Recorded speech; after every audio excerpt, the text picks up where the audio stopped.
Chapitre 1. La fête d'été à Rose Hill Green. C'était une journée d'été qui faisait presque oublier que l'Angleterre avait jamais connu le brouillard ou la pluie. Les pelouses de Rose Hill Green brillaient d'une fraîcheur éclatante, parsemées de tentes rayées et de tables dressées avec des gâteaux, des confitures et des curiosités. La fête du village battait son plein, et l'on entendait les accords mêlés de la chorale de l'église, les aboiements joyeux d'un marchand ambulant et les rires rauques des enfants se poursuivant autour de la mare aux canards.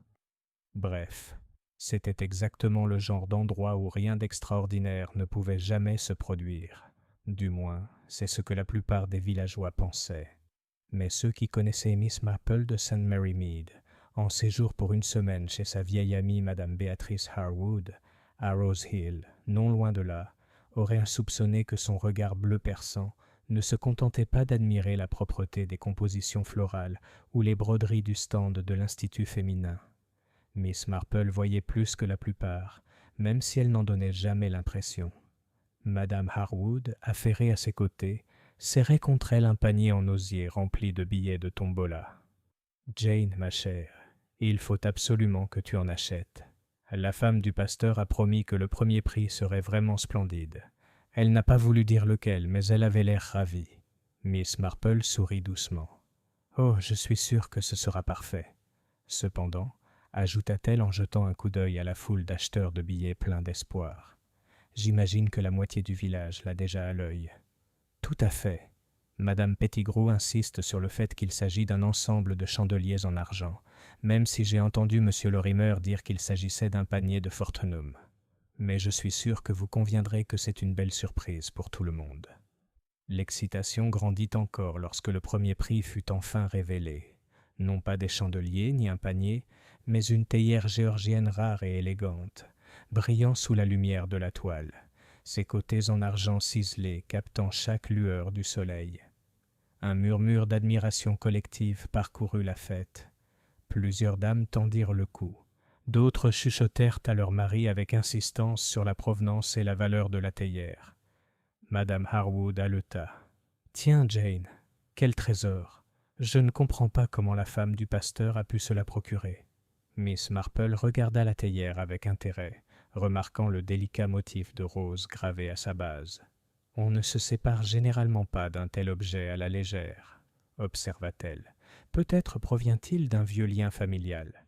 Un cadeau ou... » Elle marqua une pause, comme si l'idée venait de lui venir. Un objet qui n'était plus le bienvenu à la maison. À cet instant, le révérend Pritchard monta sur la petite estrade pour annoncer le numéro gagnant. On entendit des rires, des applaudissements, le bruissement des billets. Et lorsque Madame Agnès Templeton, ronde de bonne humeur et généralement considérée comme la femme la plus chanceuse de Rose Hill, s'avança pour récupérer la théière, elle la brandit avec joie sous les applaudissements de la foule. « Il sera magnifiquement placé sur mon buffet, » déclara-t-elle à tous ceux qui voulèrent l'écouter. Personne n'aurait pu deviner qu'avant la fin de la journée, la théière disparaîtrait sans laisser de traces, et qu'avant la fin de la semaine, elle serait liée à quelque chose de bien plus sombre que la perte d'un objet de famille. Le premier indice apparut le soir même, lorsque Madame Templeton rentra de la fête en fredonnant joyeusement, pour découvrir que son prix avait disparu de sa boîte. Le papier d'emballage était là, soigneusement plié, mais la théière avait disparu. Le lendemain matin, la nouvelle s'était répandue dans tout Rose Hill. Chez le boucher, à la poste, sur le pas de l'église, les villageois se demandaient ce qui avait bien pu se passer. Madame Templeton l'avait-elle égaré ? « Impossible, » dit-elle d'un ton ferme. « Quelqu'un à la fête avait-il échangé les colis ? Ou, murmurez-le, y avait-il un voleur à Rose Hill ? » « Très extraordinaire, » dit le colonel Markham en secouant la tête par-dessus son journal du matin au Rose Hill Inn. « Une théière en argent et aucune trace d'effraction ? Soit Madame Templeton est distraite, soit nous avons un individu très rusé parmi nous. » Miss Marple, écoutant tranquillement par-dessus sa tasse de thé, ne dit rien. Mais elle se souvenait des regards avides de certains villageois lorsque le prix avait été dévoilé, de la voix aiguë d'une femme lorsqu'elle en avait parlé, de l'expression curieuse échangée entre deux hommes au fond de la foule. De petits détails, facilement négligés. Mais Miss Marple négligeait rarement quoi que ce soit. Dans l'après-midi, la situation prit une tournure plus grave. Madame Templeton, bouleversée par sa perte, rendit visite à sa voisine, mais trouva le gendarme du village déjà à sa porte. Une tragédie s'était produite à Willowbrook Lane. Un homme avait été retrouvé mort dans son abri de jardin, le crâne violemment frappé. La victime n'était autre que Henry Lorimer, celui-là même qui avait prétendu que le prix était un panier Fortnum. Et ainsi la fête à Rose Hill, qui avait commencé avec des rires et de la limonade, s'est terminée avec un choc et des rumeurs de meurtre. Miss Marple, tricotant tranquillement dans le salon de Madame Harwood, écoutait le bruit des voix dans la ruelle et dit très doucement « Les choses ne sont pas toujours ce qu'elles semblent être. » Chapitre 2. Chuchotements à Rose Hill. Le lendemain de la fête, le matin se leva, d'une clarté et d'une gaieté trompeuses. Les rosiers des jardins s'ouvraient largement au soleil, les abeilles bourdonnaient activement parmi les roses trémières, et l'air embaumait légèrement le foin fraîchement coupé des prairies environnantes. Pourtant, sous la surface agréable de Rose Hill, le malaise s'était installé. Le village, si fier de sa réputation de paix et de bienséance, se retrouva en proie à de nombreuses rumeurs. Chez le marchand de légumes, Madame Pettigrew se pencha par-dessus le comptoir et baissa la voix d'un ton conspirateur. « C'est choquant, absolument choquant. Pauvre monsieur Lorimer, même si je ne peux pas dire qu'il était universellement apprécié. Toujours si cinglant sur les affaires des autres, mais être abattu dans sa propre remise. C'est à en garder les portes verrouillées, même en plein jour. » Madame Hartley, serrant un panier de prunes, pinça les lèvres. Le gendarme dit qu'il s'agit d'un cambriolage qui a mal tourné, et la théière a disparu le jour même. Il doit y avoir un lien, croyez-moi. Le marchand de légumes, un homme corpulent qui s'intéressait à toutes les affaires du village, se pencha. « Et qui a-t-on vu flâner près de Willowbrook Lane hier après-midi ?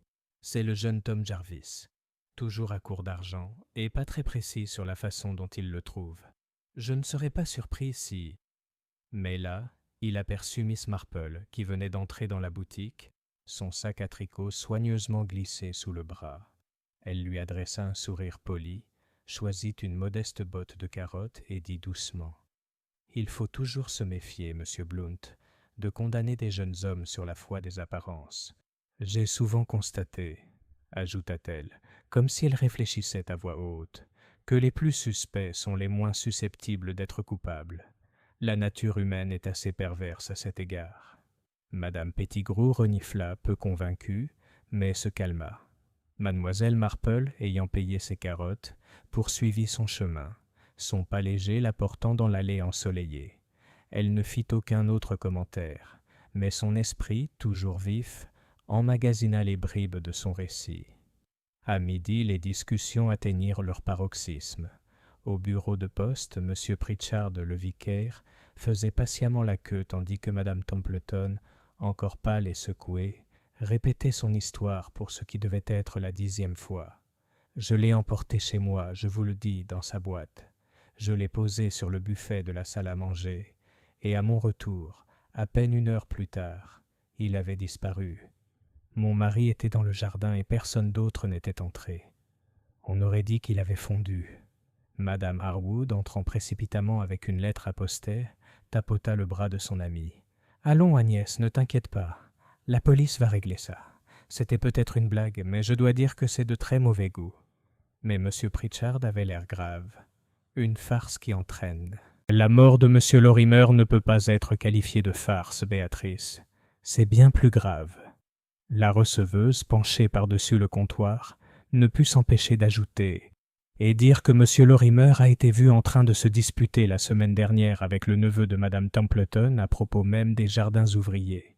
Certains disent qu'ils ont échangé des mots durs. » Le vicaire soupira. « Il est contraire aux bonnes mœurs de se livrer à des spéculations. » Pourtant, même lui ne put s'empêcher d'ajouter à voix basse « On se demande quand même ce que faisait M. Lorimer dans son hangar à cette heure-là, et avec un instrument contondant à portée de main. » Ce soir-là, Rose Hill Green, habituellement animée par les rires et les cris des enfants, était paisible.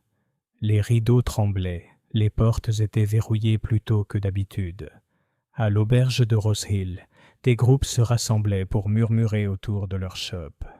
Les théories se multipliaient, un vagabond de passage, une vieille querelle, voire des espions étrangers, bien que cette dernière suggestion fût généralement balayée d'un petit rire. Le colonel Markham, debout près de l'âtre, déclara fermement: « C'était sans aucun doute un vol. L'individu est venu chercher la théière et Lorimer l'a surpris. Une bagarre s'en est suivie, aussi simple que ça. » Mais, intervint madame Hartley, pourquoi la théière n'a-t-elle pas été retrouvée avec le corps? Le voleur l'aurait sûrement gardée. Peut-être l'a-t-il cachée, madame, ou l'a-t-il vendue aussitôt? Miss Marple, assise tranquillement dans un coin avec son tricot, leva les yeux de ses aiguilles. Il ne faut pas croire que la réponse la plus simple est la plus vraie, colonel. Les êtres humains sont rarement aussi directs. Parfois, on prend une chose non pas pour sa valeur, mais pour ce qu'elle représente pour quelqu'un. Le colonel grogna, peu convaincu, mais les autres écoutaient avec une attention inquiète. Car si Miss Marple laissait entendre que quelque chose se cachait sous la surface, nombreux étaient ceux à Rose Hill qui savaient qu'il valait mieux ne pas prendre ses paroles à la légère. Elle avait une façon troublante d'avoir raison. Tard ce soir-là, alors que la cloche de l'église sonnait 9 heures, Miss Marple était assise à la fenêtre de sa chambre chez madame Harwood, regardant la rue tranquille. Le village dormait mal. Elle pensait à la détresse de madame Templeton, à Henry Lorimer, gelé dans son hangar, aux accusations murmurées derrière des portes closes. Ses aiguilles claquaient doucement. Elle se rappelait, avec la précision d'une longue mémoire, comment un jour, à St. Mary Mead, une coupe en argent avait disparu après une fête champêtre. Des murmures avaient circulé, accusant un garçon innocent. Mais au final, le coupable était un individu inattendu, motivé non par la cupidité mais par la jalousie, et dont le vol avait tragiquement conduit à la violence. Miss Marple serra les lèvres. Oui, la nature humaine n'avait pas tellement changé, et ici à Rose Hill, elle en était certaine, se cachait une autre histoire de jalousie, de ressentiment ou d'orgueil contrarié, masqué pour l'instant sous les rideaux polis d'un village anglais. Elle se leva, plia soigneusement son tricot et murmura dans le silence: « Il manque quelque chose, outre la théière. Quelque chose qui devrait être là, mais qui n'y est pas. Et tant qu'on ne l'aura pas retrouvé, je crains que le village ne connaisse pas de repos. » Chapitre 3. Fils et traces. Dès le 2e jour, l'enquête sur la mort d'Henry Lorimer avait pris un caractère plus officiel. L'inspecteur Graves, du chef-lieu du comté, arriva à Rose Hill. Homme solide, à l'air calme et professionnel, il s'entretint brièvement avec l'agent Green dans le chemin devant le hangar, puis se mit à interroger les villageois avec la persévérance tranquille d'un homme habitué aux mœurs de la campagne. Malgré toute la méthode de l'inspecteur, c'était Miss Marple, assise sagement avec son tricot, qui semblait remarquer les fils plus petits que les autres laissaient pendre. Le mardi matin, elle et madame Harwood rendirent visite à madame Templeton. La pauvre femme, toujours agitée, insista pour leur montrer la boîte vide dans laquelle la théière avait été emballée. « Tiens, Jane, regarde-le. C'est clair comme de l'eau de roche. Je te jure qu'il était sur le buffet. Et maintenant il n'y a plus que du papier de soie. » Miss Marple se pencha sur la boîte, son regard s'attardant sur les plis soignés. Elle effleura un coin du doigt. « Tu as plié ça toi-même, ma nièce ?»« Vraiment pas. Elle était comme à la livraison, avec un petit ruban. Je l'ai laissée ainsi en posant la théière. Tu me connais, Jane. Je ne prendrai jamais la peine de replier les choses avec autant de soin. » Les yeux de Miss Marple pétillèrent légèrement, mais son expression resta douce. « Très curieux. Vraiment très curieux. » Madame Harwood jeta un regard légèrement perplexe à son amie, mais mademoiselle Marple n'ajouta rien. Elle rangea simplement cette observation comme une maille perdue, qu'elle rattrapera plus tard. Cet après-midi-là, elle flâna dans Willowbrook Lane, où se dressait le modeste cottage de Lorimer, à l'ombre de 2 vieux ormes. L'agent Green, connaissant Miss Marple de réputation, la salua respectueusement. « Terrible affaire, madame. L'inspecteur pense qu'il s'agit d'une dispute. Un coup porté à la hâte. Nous n'avons trouvé aucune trace d'effraction. » Miss Marple hocha la tête avec sympathie. « Pauvre monsieur Lorimer, ce n'était peut-être pas un homme facile, mais on n'aime pas voir la vie s'arrêter si brutalement. Dites-moi, agent, y avait-il quelque chose de déplacé dans le hangar ?»« Eh bien, » dit le jeune homme en se grattant la tête. Il y avait une tasse de thé à moitié vide et ses outils de jardinage. « Oh, et le marteau, bien sûr. C'est ce qui lui a servi. »« Un marteau ? » ?»« Oui, madame. Allongez-vous juste à côté de sa main. Propre, cependant. »« Propre ?» Le ton de Miss Marple était doux. « Eh bien oui, trop propre, si vous voyez ce que je veux dire. C'est ce qu'a dit l'inspecteur. Ni saleté ni rouille, comme si c'était poli. » Le regard de Miss Marple s'adoucit. On constate souvent, constable, que lorsqu'une chose est trop propre, c'est pour une bonne raison. On n'a généralement pas l'habitude de polir ses marteaux. Le jeune homme rit un peu gêné, puis s'excusa pour aller chercher un message. Miss Marple, restée seule, jeta un dernier coup d'œil au petit hangar. Elle remarqua la parcelle de terre près de la marche, fraîchement remuée, et la faible odeur de paraffine qui flottait dans l'air. Elle soupira et continua son chemin. Plus tard dans la semaine, autour d'un thé chez Madame Harwood, les dames de Rose Hill se sont exprimées à plein volume. « Je vous le dis, » insista Madame Pettigrew, le jeune Tom Jarvis a la culpabilité écrite sur son visage. Et ne devait-il pas de l'argent à Lorimer ? Le mois dernier, ils se sont disputés ouvertement à l'auberge. Madame Hartley secoua la tête. Mais Tom était à la fête tout l'après-midi. Ma nièce l'a vu à la boutique de noix de coco. D'ailleurs, quel intérêt aurait-il pour une théière géorgienne ? Peut-être pour le vendre ? Rétorqua Madame Pettigrew d'un ton triomphant. Miss Marple sirotait son thé en silence.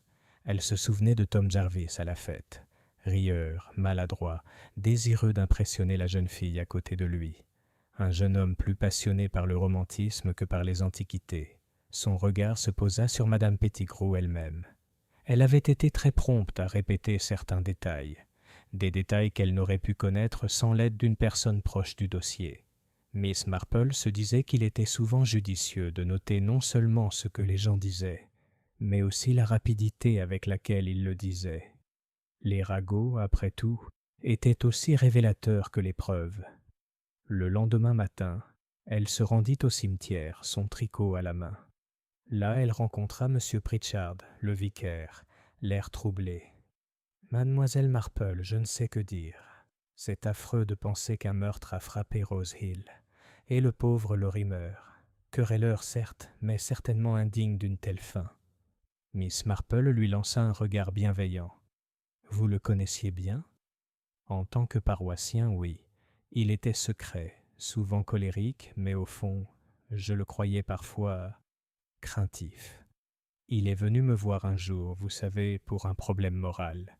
Il a parlé d'un événement du passé qui l'empêchait d'être en vie. Les yeux de Miss Marple brillèrent légèrement, mais elle les baissa aussitôt. « Ah oui, le passé a tendance à s'immiscer dans le présent. » Le vicaire soupira. Si seulement les hommes pouvaient se contenter de pardonner et d'oublier. Hélas, dit doucement Miss Marple, la nature humaine se contente rarement d'oublier. À la fin de la semaine, l'inspecteur Graves annonça avoir formulé une théorie. À l'auberge, il annonça au colonel Markham et à quelques autres personnes que Tom Jarvis serait interrogé de manière très approfondie. Mobile, querelle, dette, tous ces éléments accusaient, selon l'inspecteur, le jeune homme. Le colonel hocha gravement la tête. « J'ai dit dès le début que c'était du vol. Une sacrée bande, Jarvis. Ça l'a toujours été. » Miss Marple, qui tricotait dans un coin, leva les yeux et dit doucement « Pardonnez-moi, colonel, mais je ne qualifierai pas le jeune Tom de voleur. Il me rappelle un garçon de St. Mary Mead, accusé un jour d'avoir volé une broche. Tout le monde était convaincu qu'il était coupable. Mais finalement, c'est la dame la plus respectable de la paroisse qui l'avait prise par dépit. Il faut se méfier des apparences. » L'inspecteur lui adressa un sourire poli. « Il faut suivre les preuves, mademoiselle Marple. »« Bien sûr. acquiesça-t-elle aimablement, mais au fond d'elle-même, elle savait que l'épreuve était comme un écheveau de laine emmêlée. Il fallait de la patience et un œil aiguisé pour trouver où le vrai fil commençait. Et Miss Marple, avec sa persévérance tranquille, avait déjà vu quelques fils conducteurs qui, s'ils étaient suivis, pourraient mener à la vérité. Cette nuit-là, seule dans sa chambre, elle posa son tricot et fit une petite liste au dos d'une enveloppe. La théière, la boîte pliée, les mains soigneuses, le marteau, trop propre, terre fraîche près du hangar, la peur du passé de Lorimer, la vitesse de certains ragots. Elle tapota pensivement le crayon, puis elle ajouta une ligne. « Il manque encore quelque chose. » Ses yeux s'adoucirent de tristesse. « Oui, » murmura-t-elle, « il manque quelque chose d'important. » Et avec ça, elle plia l'enveloppe et la glissa dans son sac à tricot. Chapitre 4. L'arrestation de Tom Jarvis. C'était samedi matin lorsque la nouvelle se répandit comme un vent violent sur Rose Hill. Tom Jarvis avait été arrêté. Le village, jusque-là bouillonnant de théories et de rumeurs, était désormais envahi par une vague de certitudes. « Bien sûr que c'était lui », déclara Madame Pettigrew chez le boucher, sa voix portant bien au-delà du comptoir. Il devait de l'argent à Lorimer, et vous savez ce que sont les jeunes gens de nos jours. Aucune patience, aucune morale. Il a dû saisir sa chance avec la théière. Et quand le pauvre monsieur Lorimer l'a surpris, eh bien, elle fit un geste théâtral. Le boucher, plus lent à tirer des conclusions, fronça les sourcils. « Je n'en suis pas si sûr, Madame Pettigrew. Ce garçon n'est pas un saint, mais j'ai vu pire. Il est toujours poli quand il entre ici. »« Poli !» renifla Madame Pettigrew. « Les bonnes manières ne sont pas une preuve d'innocence. » Au fond de la boutique, Miss Marple examina un morceau d'agneau avec la plus grande attention, comme si la viande était sa seule préoccupation. Elle n'accepta personne à voix basse, mais son expression douce dissimulait une réflexion rapide sur les faits. L'arrestation de Tom était l'œuvre de l'inspecteur. L'inspecteur Graves avait suivi la ligne des dettes, des querelles, des opportunités de jeunesse. Le marteau, la théière disparue, la dispute à la fête, tout, dans son esprit clair, pointait directement vers Tom.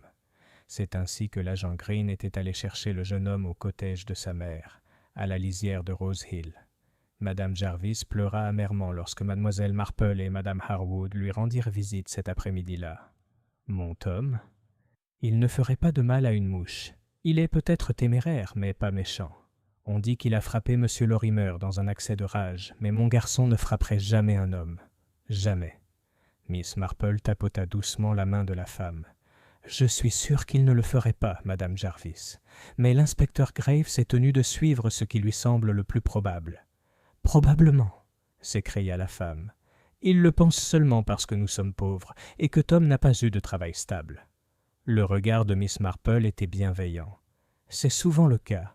Les apparences sont souvent trompeuses. » Lorsqu'ils partirent, Madame Harwood murmura avec anxiété. « Jane, croyez-vous vraiment que Tom est innocent ?»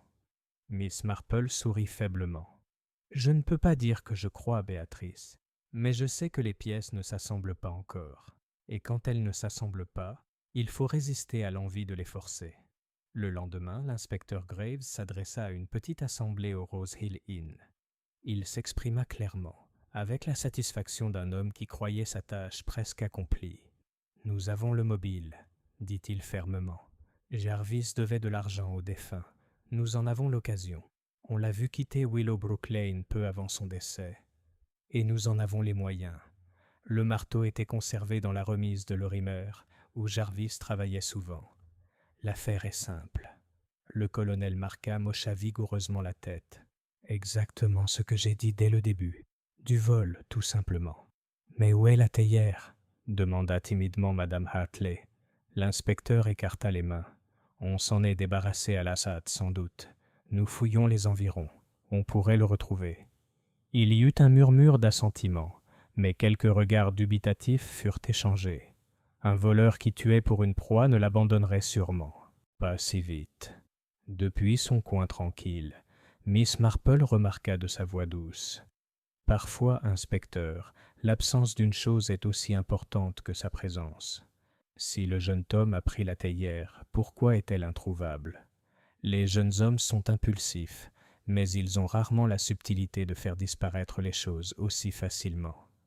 L'inspecteur inclina poliment la tête. Peut-être, mais je suis obligé de m'en tenir aux faits, Miss Marple. Miss Marple sourit doucement. En effet, inspecteur, et pourtant il faut toujours se demander à qui appartiennent ces faits. Ce soir-là, Miss Marple se promenait seule dans le jardin du cottage de Madame Harwood. L'air était lourd du parfum du chèvrefeuille, le ciel teinté d'un rose pâle. Elle contempla le marteau, parfaitement poli, la boîte pliée avec soin, l'odeur de paraffine, les rumeurs qui avaient jailli si vite. Elle pensa aussi à Tom Jarvis, fougueux, certes, mais transparent. Son genre imaginait rarement des dissimulations élaborées. S'il avait pris la théière, il l'aurait déjà mise en gage, ou l'aurait montrée bêtement à une fille qu'il souhaitait impressionner. Ses lèvres se pincèrent, une certitude silencieuse. Tom Jarvis n'était pas le meurtrier. Mais si ce n'est pas Tom, alors qui? 2 jours plus tard, un second choc perturba le village. À l'aube, une servante de l'auberge de Rose Hill découvrit un étrange paquet caché derrière le hangar à charbon. C'était une toile de sac nouée au coin. À l'intérieur, on ne voyait que des tessons d'argent brisés, tordus, cabossés, carbonisés. L'inspecteur Graves les examina d'un air sombre. La théière, brisée, ruinée. Quelqu'un a voulu la détruire entièrement. Le colonel halta. Mais pourquoi détruire un objet de valeur? Miss Marple, debout à proximité, dit doucement. Parce que parfois, ce n'est pas l'objet lui-même qui compte, mais le secret qu'il renferme. Et les secrets, une fois dévoilés, peuvent être bien plus dangereux que l'argent. Ses yeux s'attardèrent sur les éclats, et elle sut que le mystère de la théière disparue était loin d'être résolu. Chapitre 5. Les ombres sous la surface. La destruction de la théière géorgienne frappa Rose Hill plus durement que le meurtre lui-même. Les villageois, qui avaient d'abord parlé de vol, puis d'imprudence juvénile, murmuraient maintenant quelque chose de plus sombre. Pourquoi un voleur briserait-il ce pourquoi il avait tant risqué? À la poste, Madame Pettigrew déclara avec délectation. « Ça prouve la culpabilité, c'est ça. Tom Jarvis a dû paniquer. Il a cru que la théière le trahirait, alors il l'a brisée. Une mauvaise conscience laisse des traces, vous savez. » Mais la receveuse, habituellement silencieuse, secoua la tête. « Et le polissage ?» Le marteau était impeccable, la boîte impeccable. Pas de panique, soigneusement.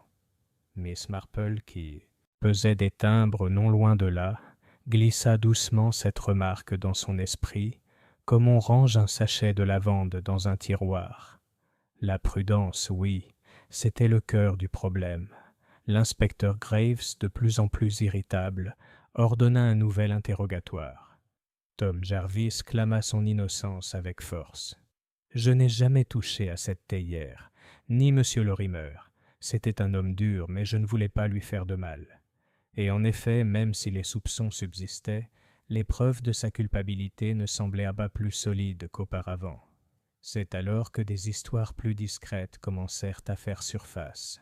Ces histoires murmurées qui, dans tout village, restent à moitié enfouies jusqu'à ce qu'une tragédie les réveille. Une telle histoire parvint jusqu'à Miss Marple à la table du presbytère. Madame Pritchard, versant le thé d'une main anxieuse, dit avec hésitation « Tu sais, Jane, je me suis demandé... Henry Lorimer n'était pas toujours aussi seul qu'il le paraissait. Il y a des années, avant son arrivée à Rose Hill, on a parlé d'une dispute à propos d'un héritage. Certains disent qu'il aurait escroqué une cousine de sa part. Une sorte de scandale, étouffé à l'époque. Je n'en parle que parce que... Eh bien, je l'ai entendu une fois, à la fête, l'été dernier, parler sèchement à un inconnu de « vieilles histoires qu'il vaut mieux laisser enfouies ». Miss Marple parut pensive. « Le passé a une longue portée, ma chère. Il ne faut jamais croire qu'il repose éternellement en paix. » Un autre murmure parvint de l'auberge.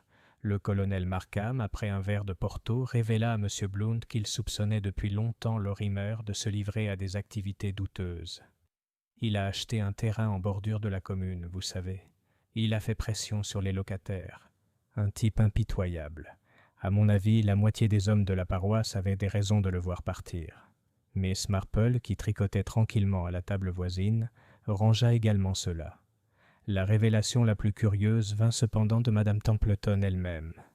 Elle se confia à Madame Harwood, qui la répéta à Mademoiselle Marple dans l'intimité de son salon. « Agnès est dans un tel état, Jane. Elle dit se souvenir d'avoir vu une silhouette disparaître de son jardin ce soir-là, juste après avoir découvert la théière disparue. Sur le moment, elle n'y prêta guère attention. Elle crut qu'il s'agissait d'un voisin qui prenait un raccourci. Mais maintenant, elle est sûre que c'était quelqu'un qu'elle reconnaissait. » Miss Marple leva brusquement les yeux. « Et a-t-elle donné un nom à cette personne ?» Madame Harwood hésita. Elle a dit que c'était Madame Pettigrew. « Madame Pettigrew ?» Les aiguilles de Miss Marple s'immobilisèrent un instant. « Oui, mais Agnès m'a supplié de ne pas le répéter trop souvent. Elle ne souhaite pas provoquer de scandale. » Sans certitude. Miss Marple reprit calmement son tricot, mais ses pensées n'étant plus concentrées sur le motif des mailles. Madame Pettigrew avait été parmi celles qui avaient le plus vivement condamné Tom Jarvis, la plus prompte à diffuser des détails encore inconnus. Une femme à la langue bien pendue et à l'intérêt encore plus vif pour les affaires de ses voisins. Et on l'avait vue, semblait-il, se faufiler dans un jardin où elle n'avait aucune raison d'être. Pendant ce temps, l'inspecteur insistait. « Il faut chercher une piste financière, » dit-il à l'agent.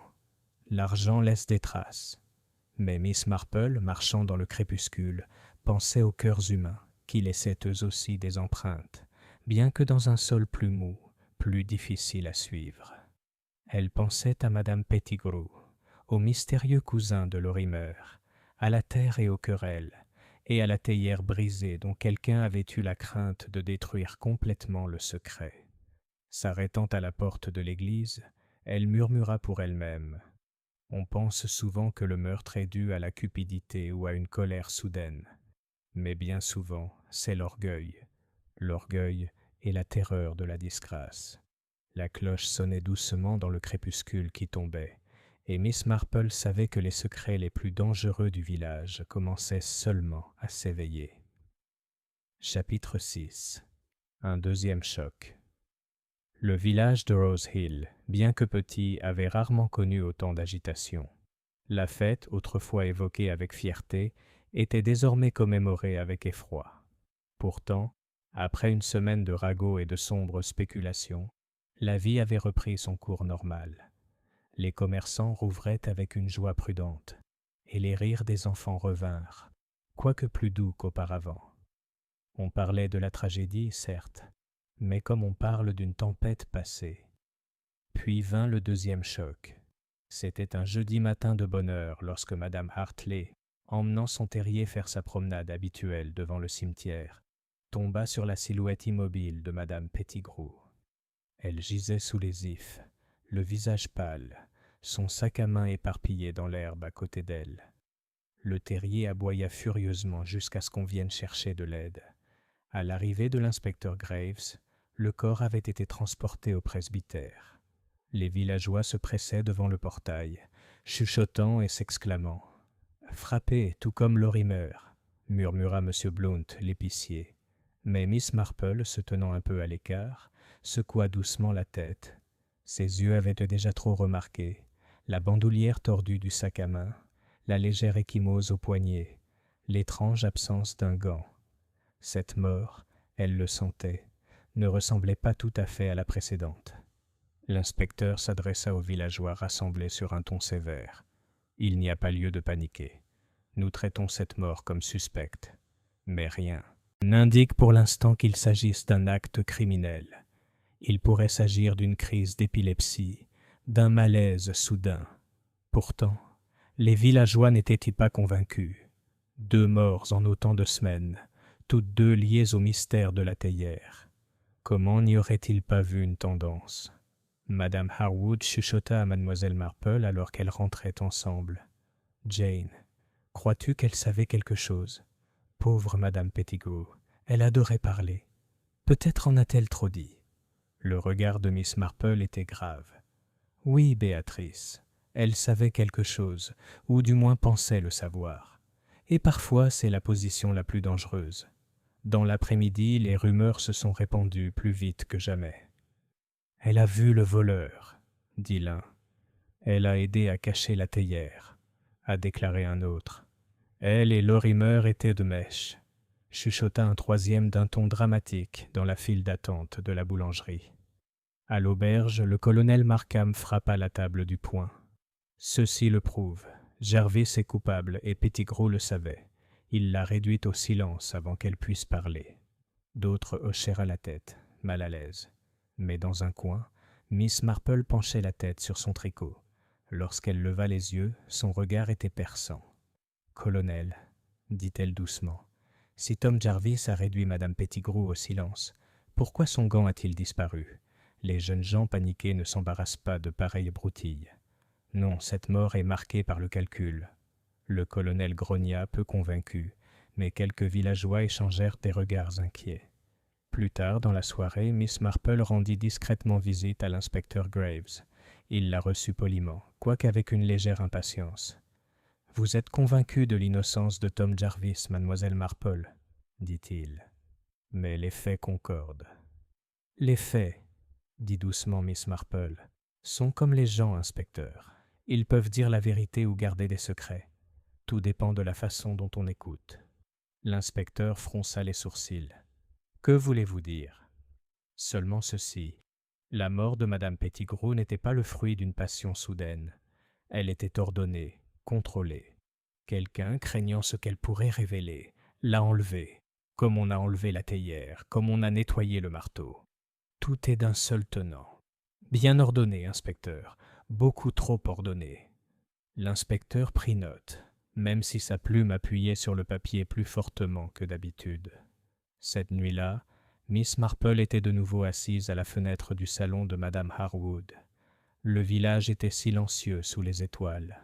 Pourtant, elle sentait au plus profond d'elle-même la présence d'une agitation, d'un mystère.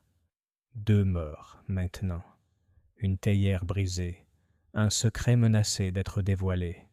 Ses aiguilles cliquetaient, son esprit tissait des schémas. Quelque part dans les fils emmêlés des affaires de Rose Hill se trouvait la vérité, l'acte orgueilleux, le scandale enfoui, la main qui craignait la disgrâce plus que d'être découverte. Finalement, elle posa son tricot, joignit les mains et murmura dans le silence. Le meurtrier devient de plus en plus imprudent, et je pense que c'est peut-être là sa perte. Chapitre 7. L'appât est posé. Rose Hill se réveilla sous une lumière ténue et nacrée qui adoucissait les angles et adoucissait même les pierres tombales. C'était le genre de matinée qui inspirait l'ordre. Du lait sur le perron, des lettres dans la boîte, des brosses soigneusement rangées sur le foyer. Miss Marple, qui appréciait beaucoup l'ordre, estimait que certaines personnes l'appréciaient un peu trop. Un certain esprit souhaitait que tout soit plié, essuyé, rangé. Les théières disparaissent proprement, les marteaux polis, les ragots rangés dans une histoire qui dénonçait un malfaiteur bienvenu. De tels esprits, avait-elle constaté, étaient les plus susceptibles de trébucher dès qu'un désordre croisait leur chemin. Elle avait un plan. Pas un plan spectaculaire. Les pièges de Miss Marple l'étaient rarement, mais quelque chose d'aussi discret qu'une ondulation sur un étang calme, que seuls ceux qui avaient des raisons de craindre remarqueraient. Elle sonna pour le petit déjeuner, mangea modérément et demanda à Madame Harwood si elle pouvait lui emprunter un petit panier et une mousseline. « Bien sûr, Jane, mais si tu sors, sois prudente. Les gens sont assez nerveux depuis... » « Eh bien... » Madame Harwood agita la main. « La vie a ses petites habitudes, » dit Miss Marple en fermant le couvercle du panier, « même quand les gens sont nerveux. » Elle partit alors que le village s'étendait vers son apogée. La première visite fut au presbytère. M. Pritchard l'accueillit d'un air grave et la conduisit au petit bureau, où des grains de poussière flottaient dans un rayon de soleil pâle. « Mademoiselle Marple, dit-il, j'avoue que j'ai à peine dormi. Cette seconde mort, celle de la pauvre Madame Pettigrew, nous a tous bouleversés. C'est vrai, en effet, acquiesça doucement Miss Marple. Et pourtant, vicaire, il faut parfois secouer pour faire tomber ce qui est déjà pourri. Vous m'avez parlé de la peur de M. Lorimer, d'une chose du passé. Puis-je vous demander en toute conscience de me répéter quelques détails? Je ne voudrais pas transgresser le sacré, mais il y a une différence entre confession et prudence. Le vicaire hésita, puis soupira. Je peux vous dire ceci. Monsieur Lorimer a un jour évoqué une injustice concernant la propriété, des papiers signés alors qu'une dame était jeune et sans pouvoir. Il y avait une somme impayée, un nom mis de côté. Il craignait que cela ne soit révélé. Miss Marple inclina la tête. Une dame? Une cousine? C'est possible. Il n'a pas voulu le dire, mais il a parlé d'une marque. Non, pas une marque, un signe, qui pourrait prouver l'affaire si jamais on la retrouvait. Un petit cadeau, répéta Miss Marple d'une voix faible, comme si elle goûtait le mot. Merci, monsieur Pritchard. Vous m'avez été d'une grande aide. Elle quitta le presbytère et longea Willowbrook Lane. Les ormes s'agitaient dans un murmure sec au-dessus de sa tête. Un groupe de villageois se tenait près du portail de Lorimer, se dispersant comme des moineaux à sa vue. Miss Marple n'y prêta pas attention. Elle avait depuis longtemps constaté que lorsqu'on évitait une personne, c'était généralement parce qu'elle débordait de choses qu'elle avait envie de dire, mais qu'elle craignait de dire à voix haute. L'agent Green, chapeau à la main, remonta le sentier. « Bonjour, madame. L'inspecteur est de retour dans le hangar. Il prend des mesures, etc. »« Vous êtes consciencieux, agent, » dit mademoiselle Marple. « Auriez-vous, par hasard, trouvé un gant hier? Un gant de dame, je veux dire. » Le jeune homme cligna des yeux. « Un gant? Non, madame. Pas que je me souvienne. »« Ah !» murmura Miss Marple. « Espérons qu'il finira par arriver. » Elle le laissa à ses occupations et prit le sentier derrière les chaumières en direction des prairies. Là où la haie s'incurvait légèrement, le sol présentait encore la légère sève friable qui suit un enfouissement et un défoulement précipité. Personne d'autre, peut-être, ne l'aurait remarqué. Miss Marple, si. Elle s'agenouilla, non pour déranger quoi que ce soit, mais simplement pour observer, comme un jardinier qui observe si un bulbe a pointé son nez impatient dans la terre. « Frais, » dit-elle doucement, « et pas une bêtise d'enfant. » Elle se leva et se rendit au Rose Hill Inn. Monsieur Cobb, l'aubergiste, l'accueillit avec une sollicitude respectueuse. L'auberge était sobre depuis l'aube, car le souvenir du cri de la servante et du malheureux paquet d'argenterie brisé persistait dans les coins comme un courant d'air. « Bonjour, monsieur Cobb, » dit mademoiselle Marple. « Puis-je vous demander un petit service?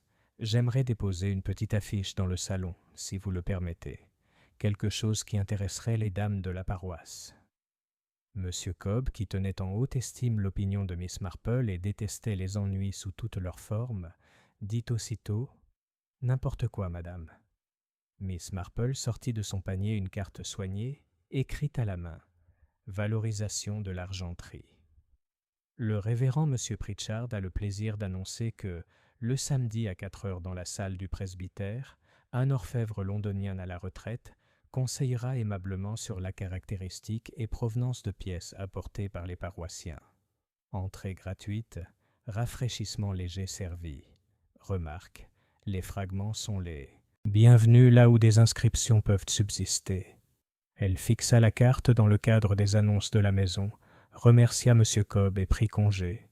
Elle prit cependant soin de s'attarder un instant sur le seuil, le temps que les regards des deux tables différentes suivent l'inclinaison de son chapeau et la direction de son regard. Il existe une façon de placer une chose de façon à ce qu'elle paraisse négligemment.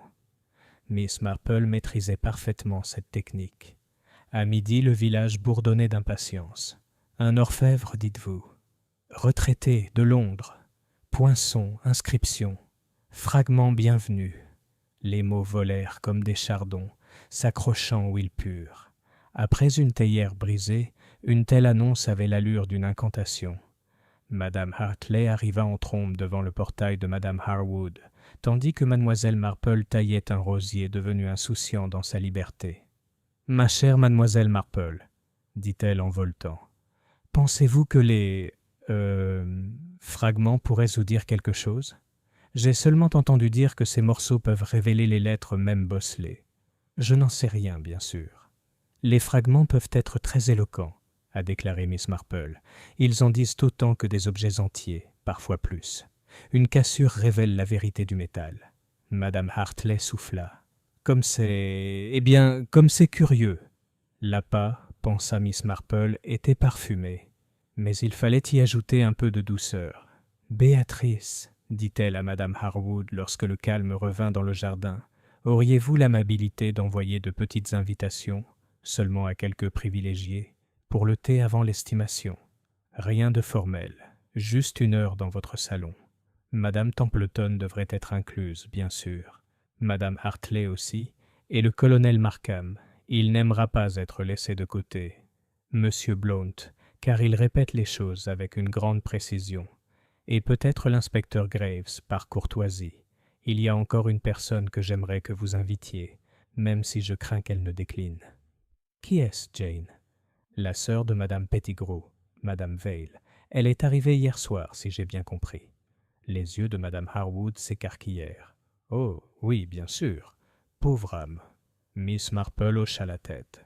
Les personnes en deuil laissent souvent échapper ce que la prudence aurait voulu leur cacher. Il est cruel de les presser, mais il est parfois nécessaire de les écouter. Les invitations furent envoyées en main propre par la petite servante de Béatrice, qui avait le don de frapper timidement et de jeter un coup d'œil audacieux. En milieu d'après-midi, tout le monde avait consenti à venir, même l'inspecteur Graves, qui rédigea un bref mot dans lequel, tout en exprimant sa méfiance envers les orfèvres retraités, s'engageait à être présent pour assurer la tranquillité publique. La question de l'orfèvre, cependant, était simple. Il n'existait pas. Ou plutôt, il existait dans les grandes lignes.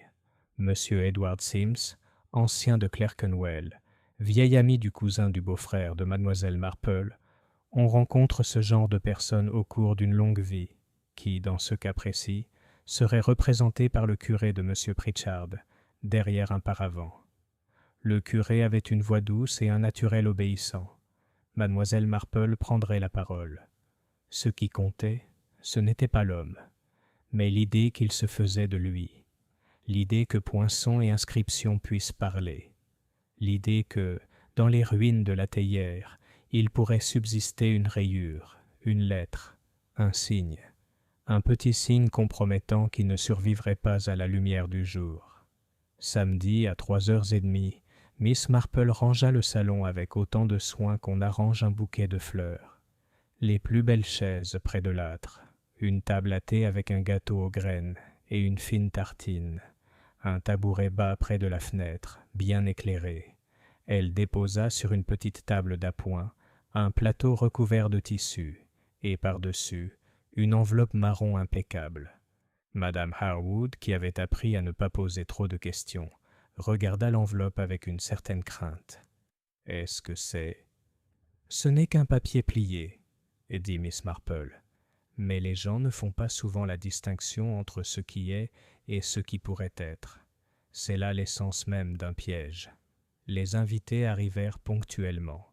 Madame Templeton, pâle mais résolue, Madame Hartley, légèrement parfumée à la lavande, le colonel Markham, hérissé d'opinion, Monsieur Blount, crayons en poche, l'inspecteur Graves, sérieux et prudent, et Madame Vale, une femme soignée et guindée, aux paupières rougies et à la bouche pincée par des larmes récentes.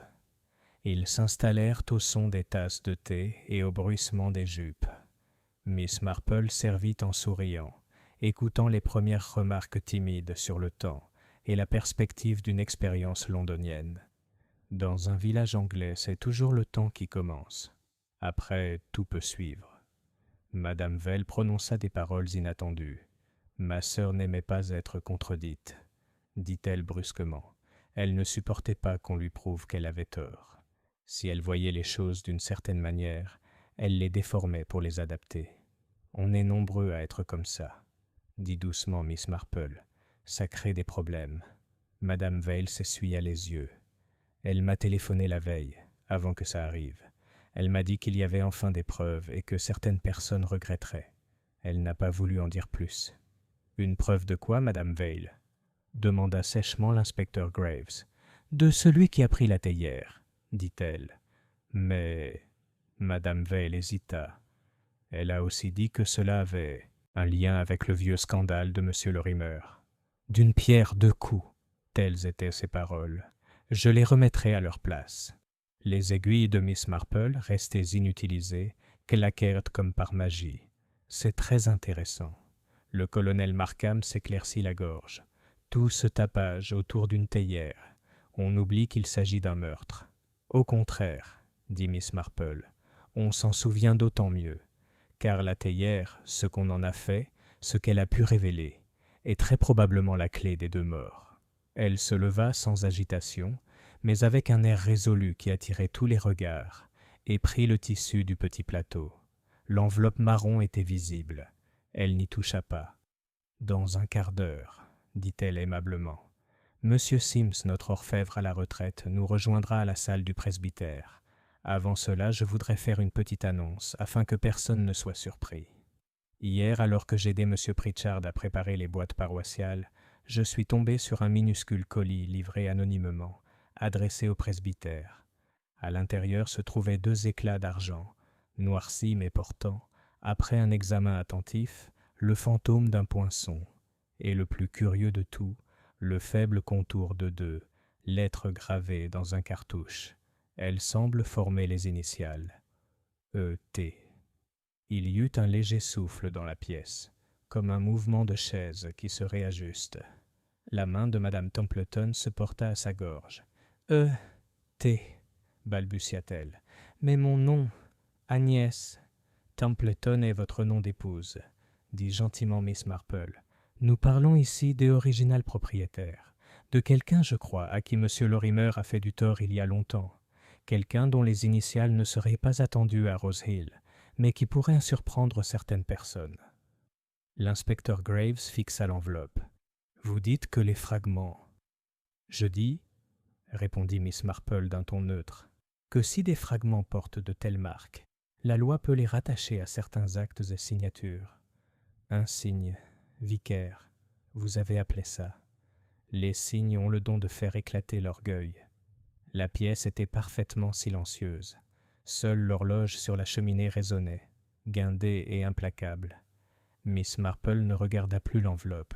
Elle observa plutôt les visages, la détresse hésitante de Madame Templeton, l'intérêt passionné de M. Blount, la dignité offensée du colonel Markham, la crispation douloureuse et réservée de Madame Vale, et un autre visage, arrivé en retard, troublé, essoufflé, rôdait sur le seuil, s'excusant et une rougeur qui ne siégeait guère à son teint habituellement calme. « Pardonnez-moi, Madame Harwood, dit le nouveau venu. J'ai vu votre femme de chambre. Elle a dit qu'il y avait du thé. » La voix s'efforçait d'exprimer une certaine normalité. « J'espère ne pas vous déranger. »« Pas du tout, » murmura Madame Harwood, tout en jetant un coup d'œil à Miss Marple. Miss Marple sourit comme on sourit à un enfant entrant dans une pièce où l'on emballe des surprises de Noël. « Je vous en prie. Veuillez vous asseoir. » Le nouveau venu s'assit, mais pas avant que ses yeux, incapables de s'en empêcher, ne se soient dirigés vers la petite table d'appoint où se trouvait l'enveloppe, puis s'éloignent d'un mouvement rapide et étouffé, comme un poisson qui sent l'hameçon. Miss Marple reprit sa place, et avec une douceur qui masquait la délicatesse de son geste suivant, commença à parler de gants. Les gants, remarqua-t-elle, étaient des objets intéressants. Ils conservaient la chaleur de la main, trahissaient, si celui qui les portait les arrachait ou les apaisait, laissaient apparaître des traces de saleté sur les bords, impossibles à essuyer. On perdait ces gants à des moments inattendus. On les retrouvait et on oubliait de les rendre. Un gant égaré était le genre de chose qu'un esprit ordonné ne pouvait supporter. « Eh bien, hier encore, dit-elle, je suis tombée sur un célibataire, un gant près du chemin du cimetière. Il n'était pas neuf, plutôt usé, avec une petite déchirure à la couture. Quel dommage. On se demande s'il n'a pas été laissé tomber à la hâte. » Le silence s'abattit sur ce doux récit.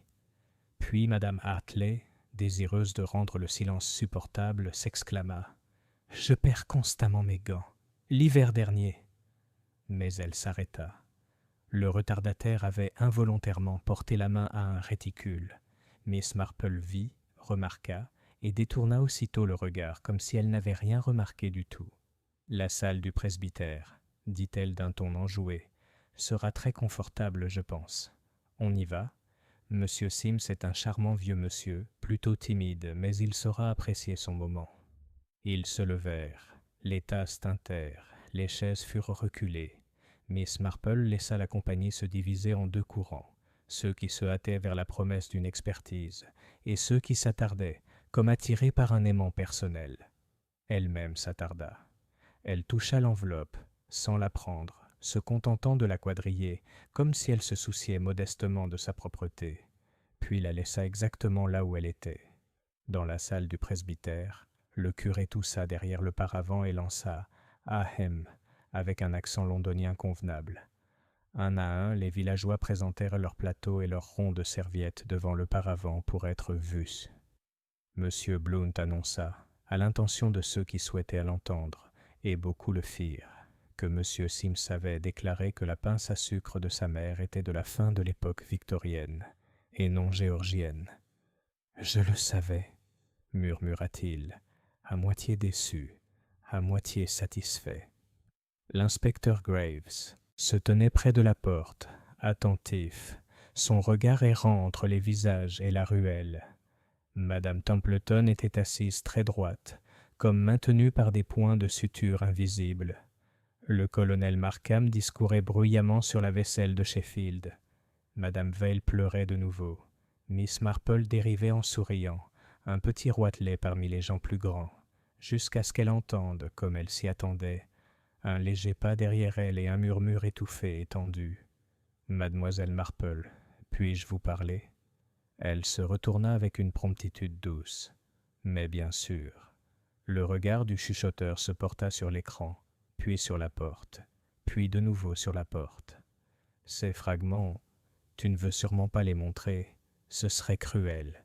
Il y a des familles à prendre en compte. La vérité est souvent cruelle au début, disait Miss Marple, mais ensuite, elle peut être une grâce, une déglutition, un effort pour se calmer. S'il y a eu un malentendu il y a longtemps, ce n'est pas au village de s'en mêler. Je vous demande simplement de me laisser voir les morceaux. Un instant, pour m'assurer qu'il ne s'agit pas d'une erreur. Ensuite, il serait peut-être préférable de les brûler, discrètement, pour le bien de tous. Les yeux de Miss Marple, très bleus et très vieux, se posèrent sur le visage suppliant. « Ma chère, » dit-elle doucement, « brûler est une tâche tellement salissante. L'odeur de paraffine persiste pendant des jours, et on ne se débarrasse jamais complètement des cendres. » Le visage tressaillit comme frappé. « Je ne comprends pas ce que tu veux dire. »« Mais si, » dit Miss Marple, « et vous allez revenir avec moi au salon de Madame Harwood. Nous verrons si l'enveloppe est toujours là où nous l'avons laissée. » L'espace d'un instant, la défiance monta, puis retomba. Les épaules s'affaissèrent. « Très bien. » L'inspecteur Graves, interpellé par le moindre hochement de tête de Miss Marple, les rejoignit. Tous trois retraversèrent le chemin. Le village fit semblant de ne pas les observer. Dans le salon silencieux, l'enveloppe reposait sur la petite table, exactement comme auparavant. Miss Marple la regardait comme on regarde un petit animal endormi. « Voyez-vous, » dit-elle doucement, « je ne l'ai pas emporté. J'ai rarement des appâts dans ma poche. » Le sang-froid du retardataire s'effrita. « Alors il n'y a plus de fragments ?»« Il y a de nombreux fragments à Rose Hill, » dit Miss Marple. « De vérité, d'orgueil, de conscience. C'est remarquable, n'est-ce pas, ce que la mention d'un poinçon peut faire. » La bouche s'ouvrit puis se referma.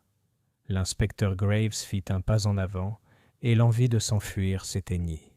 Le ton de Miss Marple resta aussi doux que jamais. « Il est encore temps de dire la simple vérité. Pourquoi la théière a dû disparaître ? Pourquoi ? Monsieur Lorimer, qui craignait d'être démasqué, a été accueilli dans son hangar et réduit au silence avec un outil rendu d'une propreté insultante. Pourquoi un gant a été arraché parce qu'il portait une trace révélatrice de cirage et de paraffine? Pourquoi la pauvre Madame Pettigrew, qui se croyait triomphante et avait une histoire à raconter, n'est jamais rentrée du cimetière? Tout est d'un seul tenant, voyez-vous. Trop ordonné, de loin.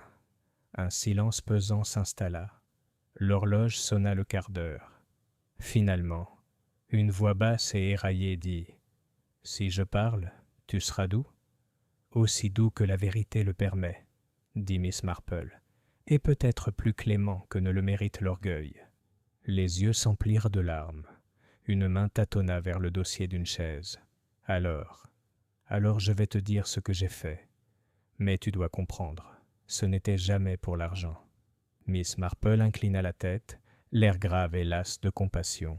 « Non, dit-elle, c'était pour quelque chose de bien plus ancien et de bien plus dangereux. C'était pour sauver la face. » Elle ne demandait pas encore de nom. Les noms viendraient. Ce qui comptait à cet instant, c'était que le piège avait explosé, non pas avec un bruit, mais avec le doux et inexorable déclic d'un esprit qui ne supportait pas que le désordre rencontre ce qu'il redoutait le plus, l'exposition. Dehors, dans le chemin, le village poursuivait ses petites occupations. Lait, lettres, balais sur les marches. À l'intérieur, Miss Marple approcha une chaise du foyer et attendit, les mains jointes, que les premiers mots de la confession commencent. Chapitre 8. Miss Marple explique. Ils revinrent au salon de Madame Harwood par groupes de 2 ou 3, attirés autant par la curiosité que par la douce gravité de la requête de Mademoiselle Marple. La lumière de l'après-midi baignait uniformément le tapis. Le service à thé avait été débarrassé et la petite enveloppe marron était toujours là où elle était auparavant. La pièce sentait légèrement le vernis à la rose et la pâtisserie, une fragrance innocente qui rendait ce qui devait être dit d'autant plus cru. L'inspecteur Graves se tenait près de la cheminée. Madame Templeton, raide et pâle, était assise aussi droite qu'un tisonnier. Le colonel Markham s'était installé avec une correction militaire.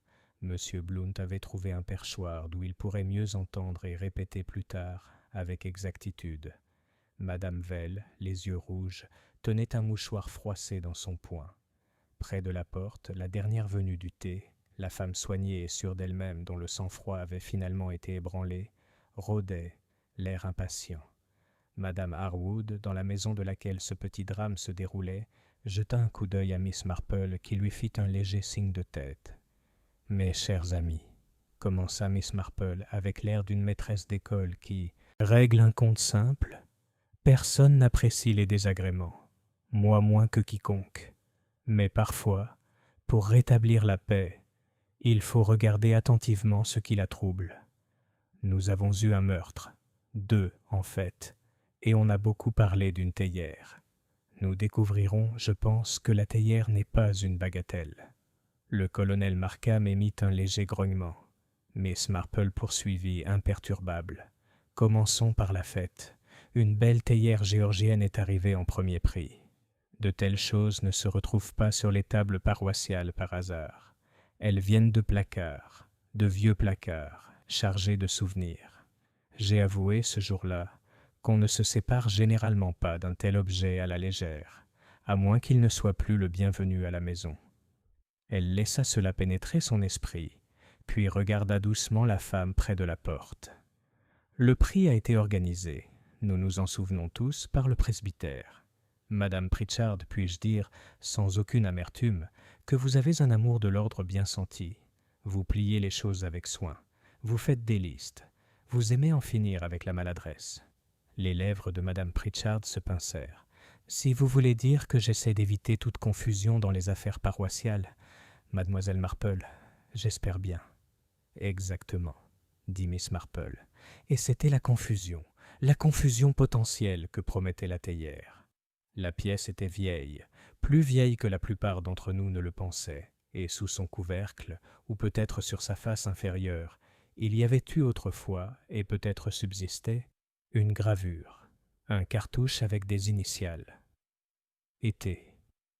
Le vicaire, Miss Marple inclina la tête vers le grave M. Pritchard, qui était entré tranquillement. M'a dit, par prudence plutôt que par abus de confiance, que M. Lorimer craignait le retour d'un jeton, quelque chose qui pourrait prouver une injustice concernant des biens et une jeune femme. La pièce respirait, écoutait. Autrefois, poursuivit doucement Miss Marple, M. Lorimer a abusé d'une jeune cousine, l'a forcée ou effrayée à renoncer à un droit.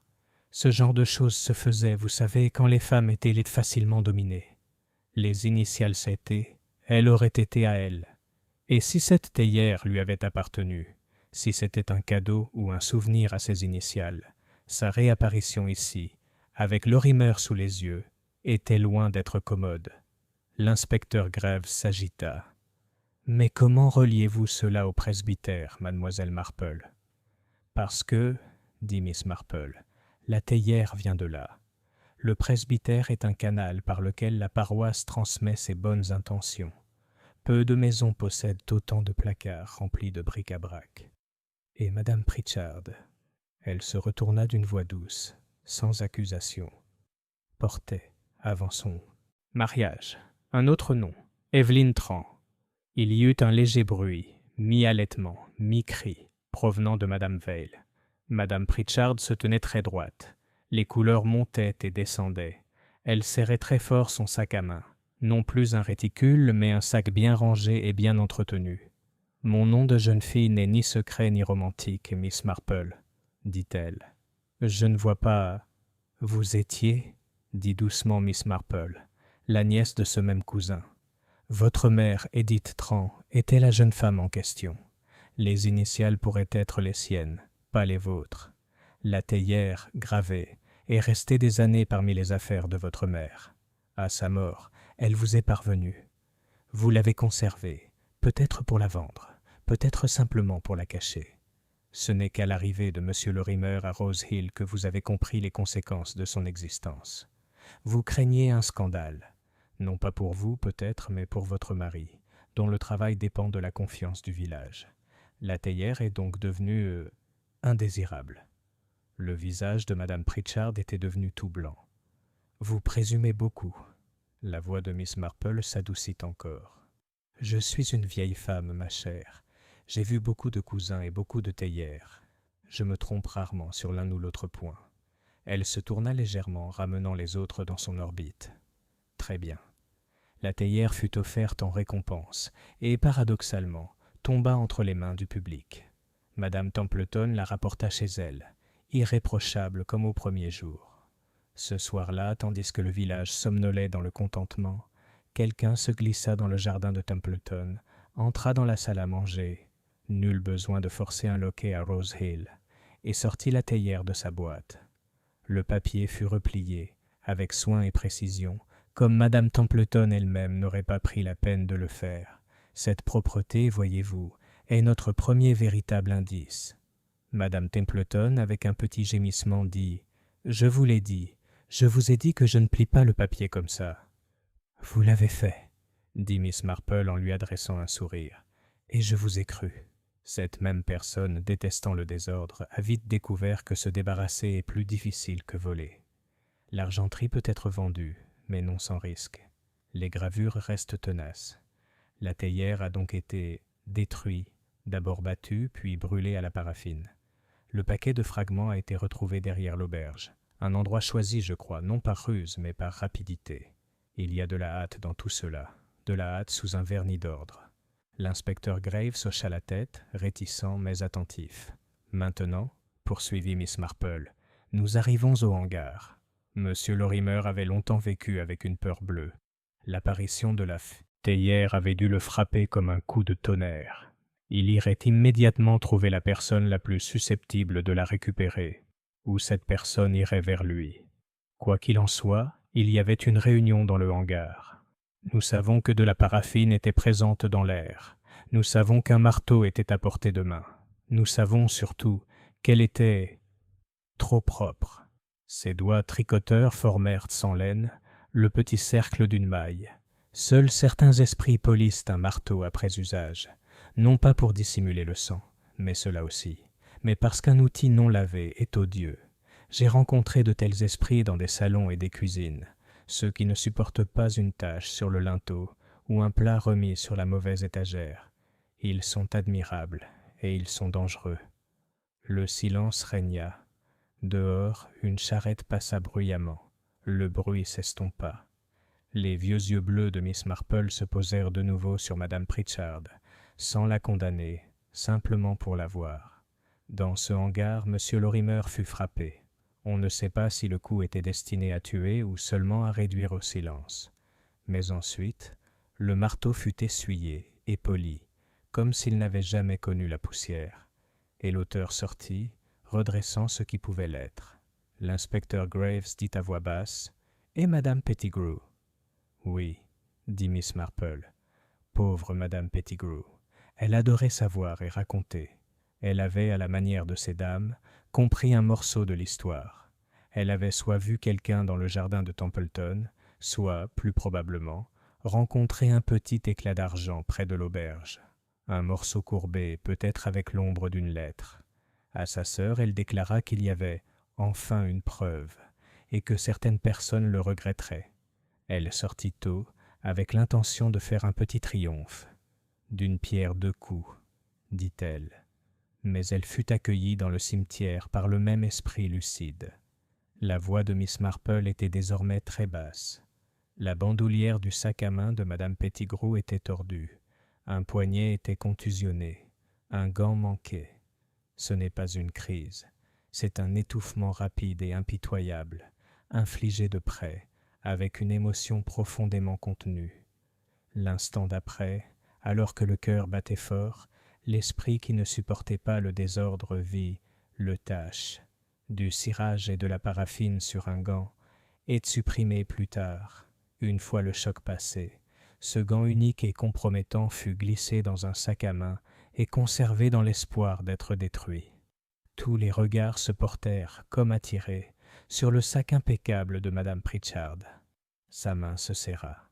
Quelque chose sur son visage, un effort longtemps contenu, vacilla et céda. Elle regarda le vicaire. Lui, le pauvre homme, paraissait accablé et très doux. « Évelyne, » dit-il d'une voix à peine plus forte qu'un murmure. Pendant quelques instants, personne ne parla. Puis madame Pritchard se redressa avec le courage d'une femme qui ne plaide pas et ne ment pas.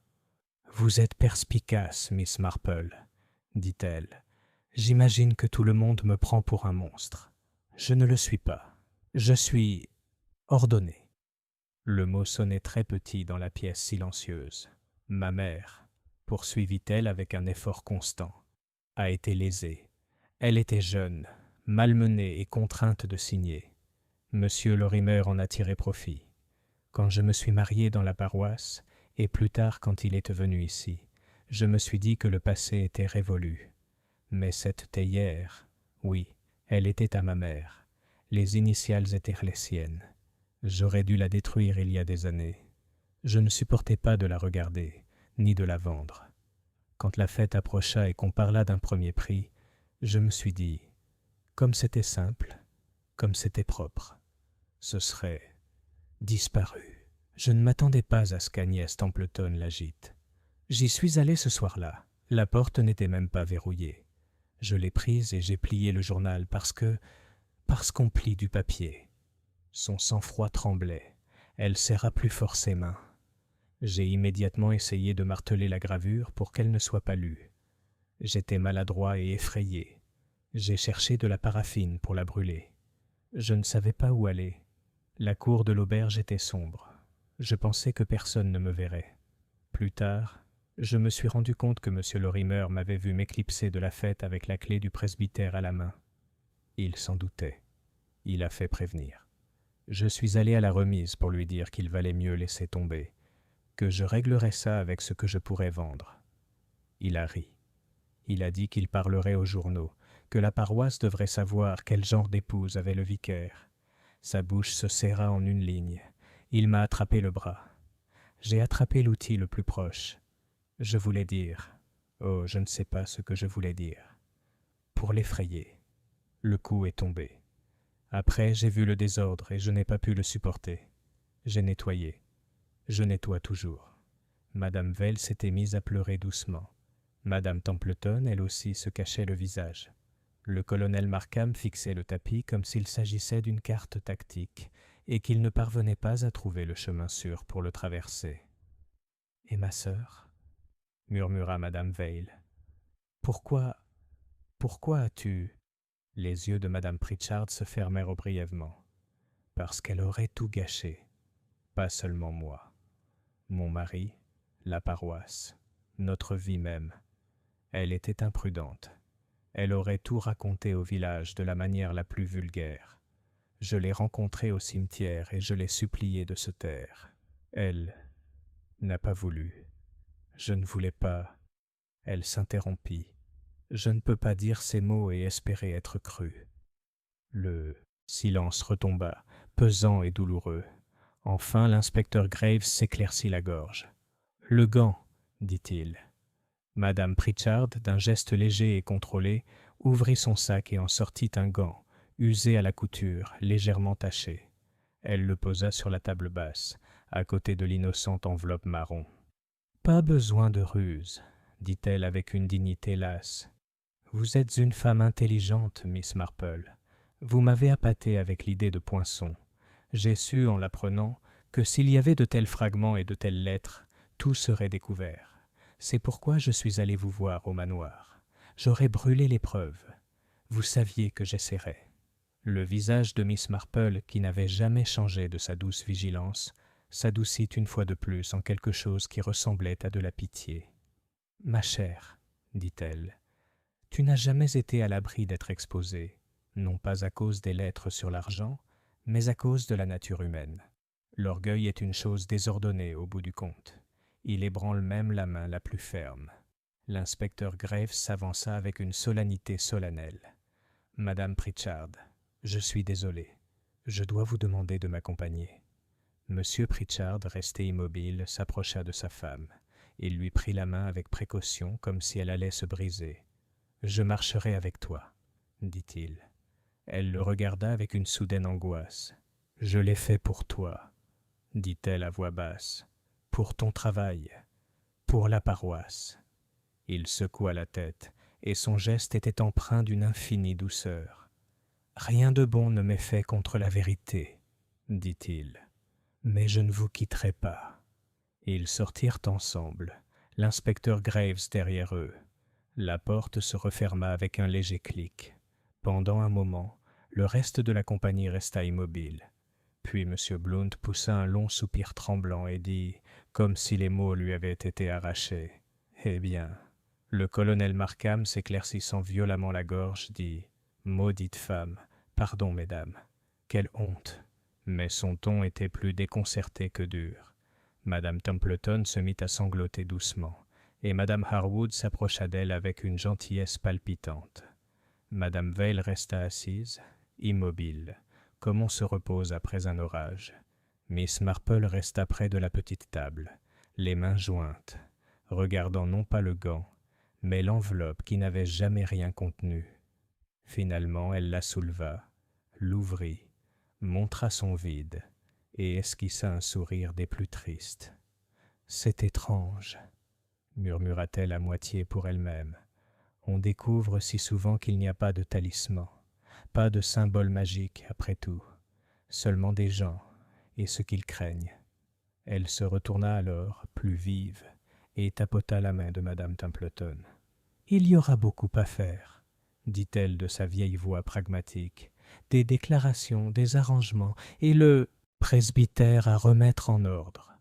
Mais le village se remettra en ordre. C'est toujours le cas.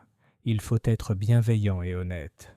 Entre les deux, la plupart des choses s'arrangent. » Dehors, un nuage disparut du soleil. La pièce s'éclaircit. De loin, à l'autre bout de Rose Hill Green, parvenait le faible cliquetis d'un flotteur de lait et les rires des enfants qui avaient déjà oublié les strictes injonctions de la veille et jouaient aux pirates derrière le mât de mai. La vie, Miss Marple le savait bien, avait tendance à suivre son cours. Elle prit son tricot sur l'accoudoir du fauteuil, positionna les aiguilles avec un petit clic décisif et commença une nouvelle rangée. Chapitre 9. Réflexion silencieuse. Rose Hill se réveilla sous un dimanche qui semblait résolument ordinaire. Des moineaux s'agitaient dans les haies, la citerne à lait claquait devant la verdure. Un chat allongé dans un rayon de soleil observait le monde sans intérêt. On aurait pu croire que rien ne s'était passé. Mais ceux qui vivaient sous ces combles ressentaient la subtile différence dans l'air, comme la sensation avant la pluie, sauf que c'était après la pluie, la fraîcheur qui vient après l'orage. Madame Harwood descendit déjeuner d'un pas décidé. « Jane, ma chère, je vais apporter un panier à Madame Vale.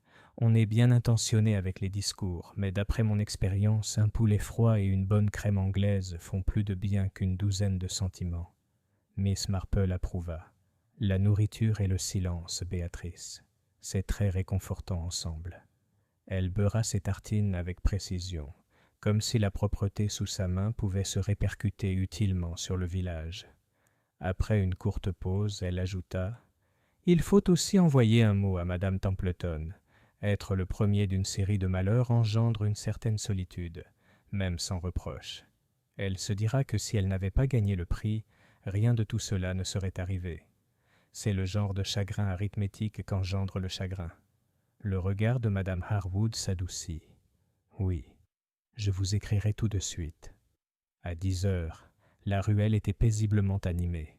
Les gens avançaient avec cette détermination anglaise, chapeau sur la tête, chaussures brossées, une certaine vivacité au coin des lèvres qui signifiait rester discret et poursuivre son chemin. Ils se saluaient d'un signe de tête légèrement plus aimable que d'habitude. Le marchand de fruits et légumes, M. Blount, étalait ses groseilles comme à son habitude. Mais il ne bavardait pas. Les plateaux de la balance oscillaient solennellement dans la lumière matinale. Au pavillon de la gendarmerie, l'agent Green se tenait sur le pas de sa porte, regardant ses bottes d'un air incertain. Il les avait déjà cirées 2 fois.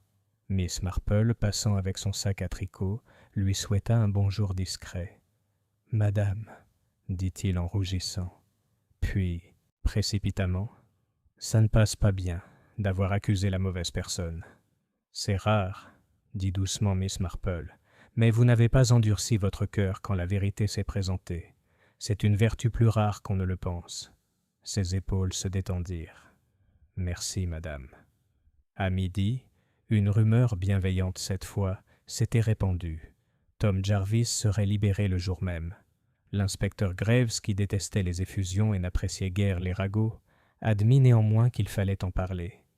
Tom sortit du petit poste pâle, gauche et plutôt provocateur, sa mère s'accrochant à son bras, en larmes de soulagement.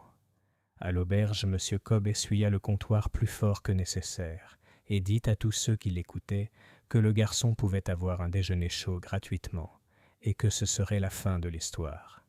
Il avait une façon de parler qui faisait sonner la charité comme une ponctuation, une habitude que Miss Marple approuvait.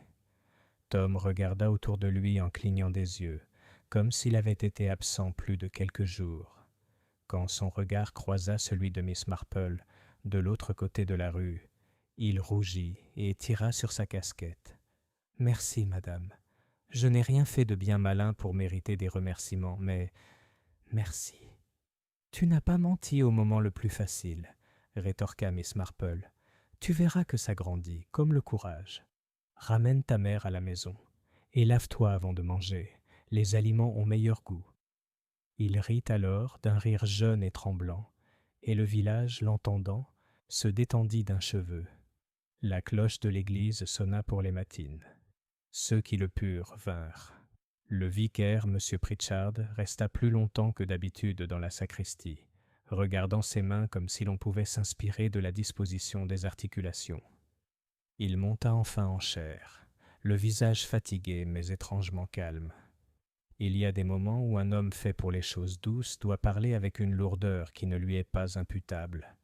S'il est honnête, cela lui confère une autorité tout à fait inattendue. Il ne prononça pas de nom. Il parla de miséricorde, de cette étrange habitude humaine de confondre ordre et bonté, et du courage ancestral et ordinaire de dire la vérité. Nous allons continuer, dit-il d'une voix à peine puissante mais pleine de profondeur. Nous ne ferons pas de notre chagrin un spectacle, ni ne ferons comme si de rien n'était. Nous nous souviendrons des morts avec charité, nous prierons pour les vivants avec humilité, et nous disposerons les tasses et les soucoupes de la même manière, car la vie, Dieu merci, est faite de tasses et de soucoupes. Des larmes coulaient dans la nef, certaines de colère, d'autres de gratitude, d'autres encore qui ne savaient pas ce qu'elles étaient. Le colonel Markham se moucha avec une discrétion militaire. Madame Hartley sanglota à flots. Délicat. Monsieur Blount s'oublia et serra la main de sa femme. Après la cérémonie, personne ne se pressa pour ouvrir la porte en premier. Les gens se déplaçaient comme dans un cortège de choses ordinaires. Sur le porche, Miss Marple se retrouva aux côtés de l'inspecteur Graves. Il inclina la tête.